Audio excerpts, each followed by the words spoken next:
Allez, scalper comme un pro sur le Nasdaq avec une bonne configuration, une bonne préparation et surtout une stratégie qui paye. Aujourd'hui, plus de 200 $ sur MyFunded Future et sur Fidias, plus de 580 $ assez rapidement sur des comptes financés aussi. Donc on enchaîne les journées, on va dire, plutôt positives et on va essayer de vous montrer quelques petites méthodologies assez sympas.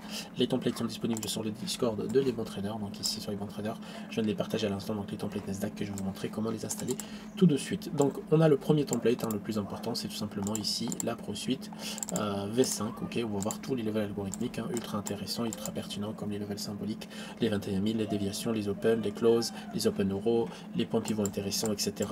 Le petit algorithme de déséquilibre, le petit algo aussi d'équilibre de prix, qui va vous donner des niveaux de prix ultra impertinents et ultra intéressants.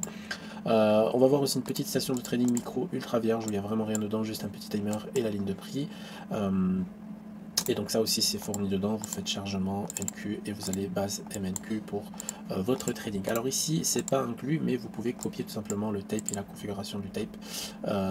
Donc pour ma part voilà, ici j'ai mis 20 en taille de bloc commercial avec une alerte NQ aussi que j'ai partagé ici. Vous pouvez les télécharger si je me trompe pas. Hop, voilà, sonde ici, vous avez plein d'alertes que vous pouvez personnaliser et installer. Donc on filtre par taille 5, ici gold, ici black, ici magenta, ici white, voilà, le reste c'est par défaut, juste le gras et la taille du bloc, voilà, etc. Un petit market watch pour voir un peu ce qui se passe sur le S&P 500, c'est super intéressant. Ok, si vous avez un S&P 500 ultra rouge et ultra déséquilibré, donc ça vaut le coup de jouer des retracements sur le Nasdaq, ça va généralement beaucoup plus vite. Ici, on a un petit graphique. Ok, alors c'est pas des graphiques que je regarde en continu, attention, les seuls graphiques que je regarde en continu, ça va être le footprint et le level algorithmique et encore.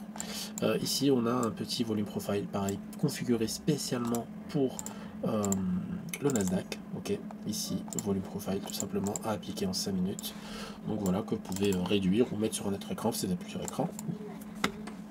Le plus important c'est le footprint, donc j'ai toujours un footprint tout en haut, configuration assez spéciale, d'accord. En fait c'est un footprint en 20 range, hop, en série de données, donc ça va donner volumétrique distance et en 4 ticks par niveau, et surtout ici n'oubliez pas le delta minimum 10. Donc il y a déjà un template déjà préconfiguré hein, que vous pouvez bien sûr charger, c'est le footprint 20 range, le footprint algo. Bien sûr il faut voir l'algo du coup pour pouvoir en profiter, hein. Par exemple là on le signal AT, signal Z, petite accélération delta, mine de rien regardez 78, on est venu chercher les 64, donc ça fait à peu près pas mal de points, hein, si je me trompe pas, 12 points.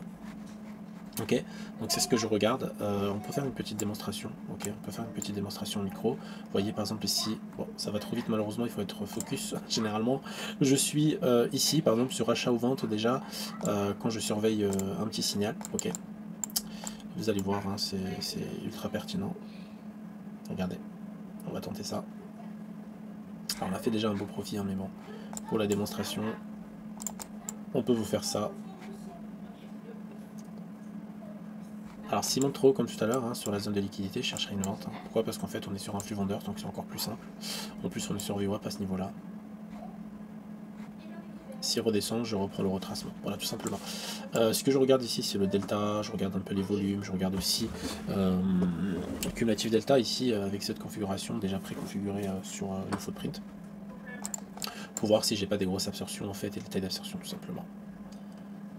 J'ai une petite accélération delta, regardez. Voilà, 14 $. Ok, donc là en fait j'ai juste pris l'accélération delta parce qu'en fait on avait une value zone, d'accord, donc bien sûr je l'ai vu avant. Donc accélération, déséquilibre, ici regardez le delta chant qui revient ultra positif, le delta, le volume qui augmente, bam, le marché a payé directement, sachant que là on est sur un micro, on peut faire la même chose au mini, mais il faut avoir des comptes beaucoup plus importants. Là je suis sur un compte à 500, à 50 000, donc ça vaut pas le coup, mais voilà, c'était juste pour la petite démonstration. Je vous ai dit ici que je pouvais le prendre aussi en vente, si j'étais ultra focus je l'aurais pris, et là j'aurais pris pareil à 20-30 $. Il suffit de faire 5 à 10 trades comme ça pour arriver à peu près à 200 $ par jour. Et le SL il est pas très méchant, hein, comme vous le voyez ici. Alors on va le tenter celui-là parce que hop, voilà ici, regardez. On va même le renforcer, voilà, regardez 39, vous voyez ça se passe super bien. On a eu un premier signal, ok, une petite divergence ici, divergence delta aussi, pam, le marché retrace. Ce qui est bien c'est qu'en fait je regarde pas que ce graphique, je regarde aussi ce qui se passe sur la VWAP. Regardez, pam, ici, tout à l'heure on voulait rejoindre VWAP, là on retape VWAP et on revient. Donc voilà, ça fait une belle configuration pour scalper, hein. J'ai préparé ça depuis un moment et je l'ai pratiqué assez longtemps. Et aujourd'hui, bah, je vous sors la configuration finale que vous pouvez appliquer sur vos graphiques. Et si ce genre de contenu t'a plu, n'hésite pas à mettre un petit like et un petit commentaire.